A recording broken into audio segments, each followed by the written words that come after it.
اس سے معلوم ہوا کہ بارگاہ الہی میں رسول صلی اللہ علیہ وسلم کا وسیلہ اور آپ کی شفاعت یہ کام بنانے کا ذریعہ ہے۔ صدر افاضل مولانا نعیم الدین مراد آبادی علیہ رحمہ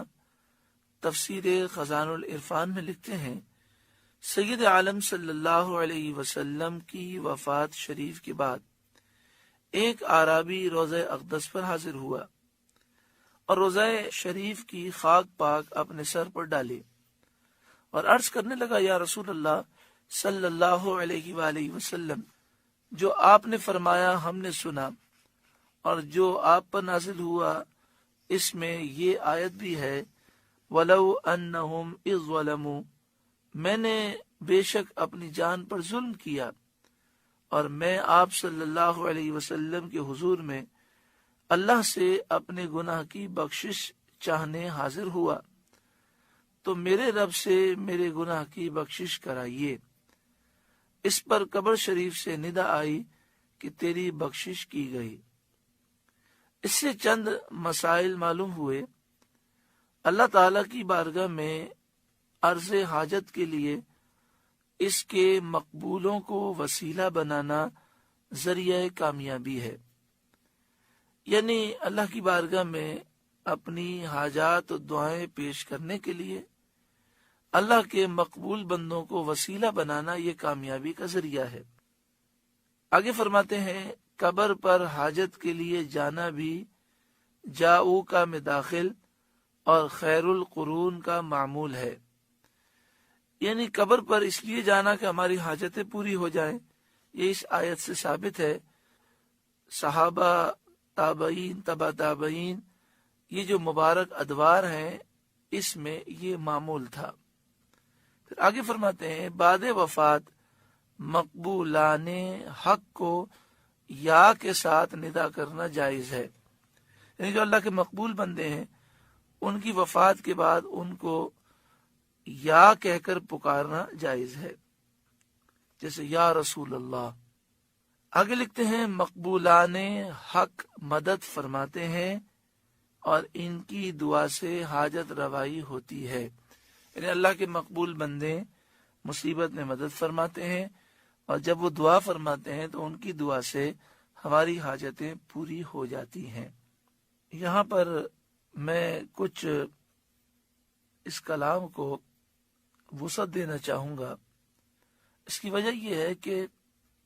مدینہ شریف میں جو بدعقیدہ لوگ تعینات ہیں سرکار دو عالم صلی اللہ علیہ وآلہ وسلم کے روضہ اقدس پر، وہ ایک ہی بات کہتے ہیں اور زور دیتے ہیں کہ نبی اکرم صلی اللہ علیہ وآلہ وسلم کی بارگاہ میں جب حاضر ہو تو صرف سلام کرو اور فوراً چلے جاؤ۔ یہ رکنے کو بدعت اور شرک سے تعبیر کرتے ہیں، یعنی یہ کہتے ہیں کہ حضور کی بارگاہ میں سلام کے لیے آؤ تو جیسے ہی مواجہ شریف کے سامنے پہنچو کہو السلام علیکم یا رسول اللہ، یہ کہو اور فوراً نکل جاؤ۔ وہاں پر کھڑے رہنے کو یا حضور سے کچھ کلام کرنے کو یہ بدعت اور شرک کہتے ہیں اور اسے حرام اور گناہ تصور کرتے ہیں، اور اس طریقے سے مسلمانوں میں یہ انتشار اور نفرتیں پھیلاتے ہیں۔ تو میں یہاں پر آپ کی خدمت میں عرض کروں کہ یہ جو مدینہ شریف کے بدعقیدہ لوگ ہیں جو لال رومال پہن کے گھوم رہے ہوتے ہیں اور اس طرح کی باتیں وہ کرتے ہیں، اور اسی طرح پاکستان کے جو بدعقیدہ لوگ ایسی باتیں کرتے ہیں، ان کی نزدیک تمام تفاسیر میں جو مستند تفسیر ہے وہ تفسیر ابن کثیر ہے۔ یہ بدعقیدہ لوگ کہتے ہیں کہ تفسیر ابن کثیر ساری تفسیروں میں سب سے مستند ہے۔ تو میں آپ کی خدمت میں تفسیر ابن کثیر کا حوالہ پیش کرتا ہوں کہ جس سے ثابت ہوتا ہے کہ حضور کی بارگاہ میں جب حاضر ہوں تو سلام پیش کر کے فوراً جانا کوئی ضروری نہیں ہے، وہاں کھڑے ہو کر حضور سے کلام کرنا اور حضور سے دعا کی درخواست کرنا یہ کوئی شرک بھی نہیں، بدعت بھی نہیں اور حرام بھی نہیں، گناہ بھی نہیں۔ اور جو لوگ ایسی باتیں کہتے ہیں یہ فتنے باز ہیں، یہ مسلمانوں میں نفرت اور انتشار پھیلانا چاہتے ہیں اور سلف صالحین کے طریقے سے لوگوں کو روکنا چاہتے ہیں۔ تفسیر ابن کثیر مطبوعہ شریکہ دار الارقم، بیروت، لبنان، پہلی جلد، صفحہ نمبر 681۔ اسی آیت کریمہ کے تحت تفسیر ابن کثیر میں لکھا، اور یہ واقعہ الجامع لاحکام القرآن 5ویں جلد صفحہ نمبر 265 پر بھی ہے، اور تفسیر البحر المحیط 3 جلد صفحہ نمبر 694 پر بھی ہے، اور تفسیر مدارک پہلی جلد صفحہ نمبر 399 پر بھی ہے۔ قد ذکر جماعت منہم الشیخ ابو نصر ابن الصباغ فی کتابہ الشامل، لکھتے ہیں کہ علماء اور مشائخ و بزرگان دین کی ایک بڑی جماعت نے اس واقعے کو ذکر کیا۔ ان میں شیخ ابو نصر بن صباغ بھی ہیں، جنہوں نے اپنی کتاب الشامل میں اس واقعے کو ذکر کیا۔ الحکایت المشہورہ، ایک ایسے واقعے کو بیان کیا جو مشہور ہے عوام و خواص میں، بزرگان دین میں، سلف صالحین میں یہ مشہور واقعہ ہے۔ عن العتبی، اور اس کے راوی حضرت عتبی رضی اللہ تعالی عنہ ہیں۔ قال كنت جالسا عند قبر النبی صلی اللہ علیہ وسلم، میں نبی اکرم صلی اللہ علیہ وآلہ وسلم کے روضہ اقدس کے پاس بیٹھا ہوا تھا۔ فجاء اعرابی، ایک دیہاتی حضور کی بارگاہ میں حاضر ہوا۔ فقال السلام علیک یا رسول اللہ، اس نے عرض کی السلام علیک یا رسول اللہ۔ سمعت اللہ یقول، یا رسول اللہ، میں نے یہ سنا کہ اللہ فرماتا ہے وَلَوْ أَنَّهُمْ إِذْ ظَلَمُوا أَنفُسَهُمْ جَاءُوكَ، اور اگر یہ لوگ اپنی جانوں پر ظلم کر لیں تو اے محبوب یہ آپ کے دربار میں آئیں، فَاسْتَغْفَرُوا اللَّهَ، پھر اللہ تعالی سے معافی مانگیں، وَاسْتَغْفَرَ لَهُمُ الرَّسُولُ، اور ان کے لیے رسول اللہ صلی اللہ علیہ وسلم استغفار کریں، شفاعت فرمائیں، لَوَجَدُ اللَّهَ تَوَّابًا الرَّحِيمًا، تو ضرور وہ اللہ کو بہت توبہ قبول کرنے والا مہربان پائیں گے۔ وَقَدْ جِئْتُكَ مُسْتَغْفِرًا لِذَنْبِي، یا رسول اللہ، میں آپ کے دربار میں حاضر ہوا ہوں اس حال میں کہ میں اپنے گناہوں سے توبہ کرتا ہوں۔ مستشفعا بک الی ربی، اور میں اپنے رب کے دربار میں آپ کو شفاعت کرنے والا بناتا ہوں کہ آپ میری شفاعت کریں، آپ سے میں شفاعت کا طالب ہوں۔ ثم انشا یقول، پھر اس نے اشعار کہے اور وہ کہنے لگا، یا خیر من دفنت بالقاع اعظمہ، اے وہ جو زمین کے مدفونین میں سب سے بہتر ہیں، یعنی اے وہ ذات کہ جنہیں اللہ نے ساری مخلوق میں سب سے افضل بنایا۔ فطاب من طیبہن القاع والاکم،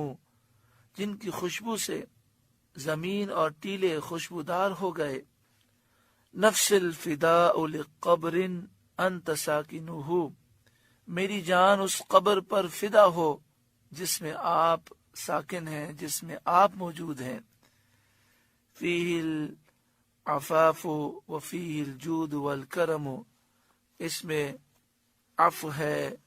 سخاوت ہے، لطف و کرم ہے۔ ثم انصرف الاعرابی، پھر وہ اعرابی چلا گیا۔ فغلبتنی عینی، حضرت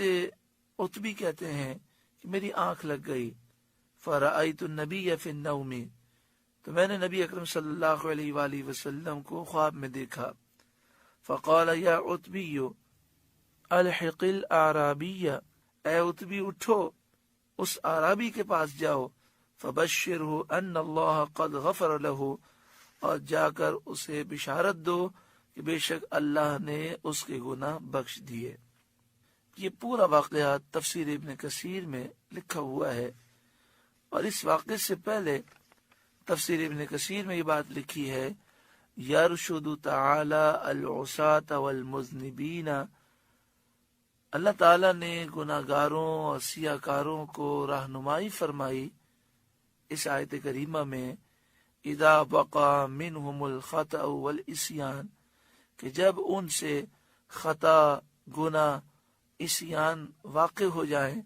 ان یأتوا الی الرسول صلی اللہ علیہ وسلم، تو وہ آئیں رسول اللہ کے دربار میں، فیستغفر اللہ عندہ، حضور کے دربار کے پاس، حضور کے روضہ اقدس کے قریب وہ اللہ تعالیٰ سے معافی طلب کریں،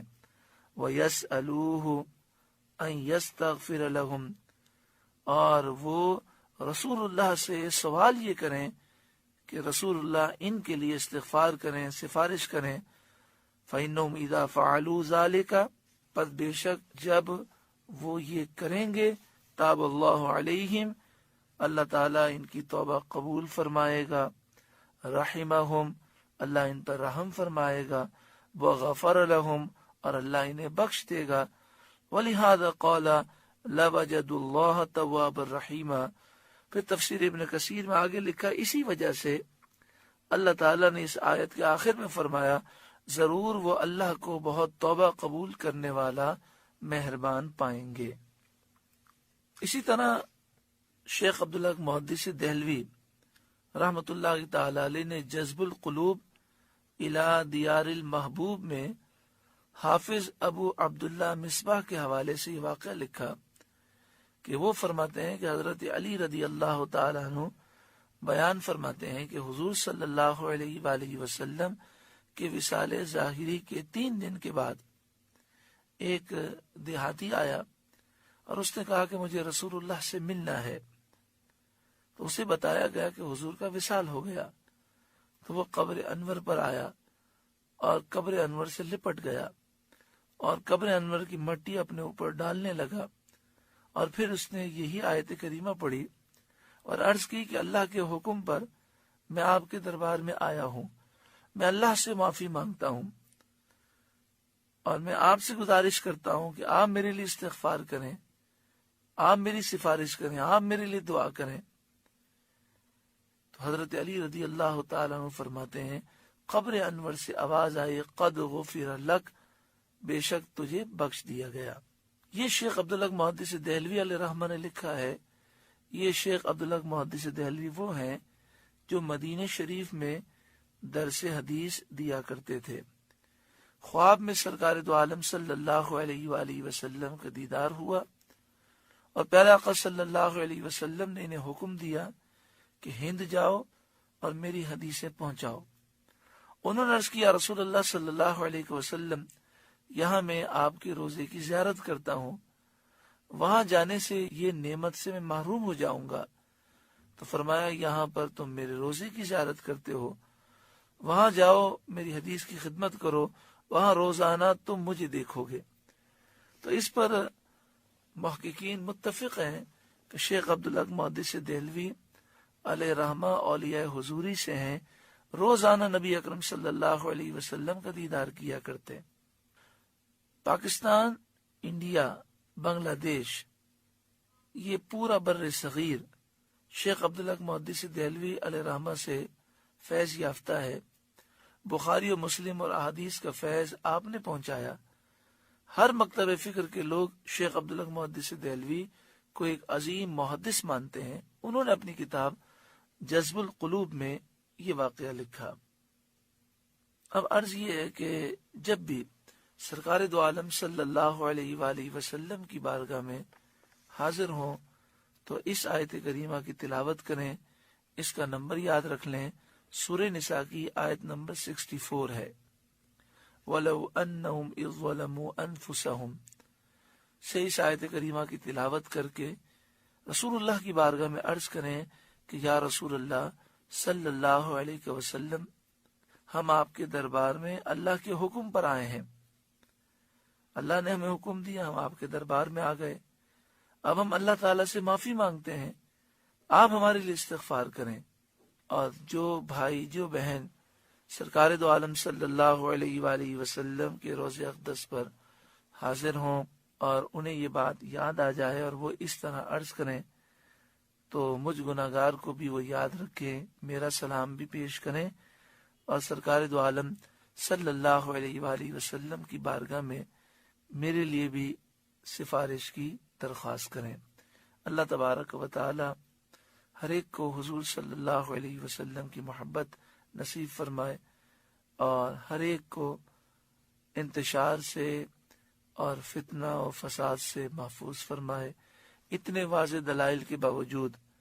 جو لوگ اختلافات پیدا کر کے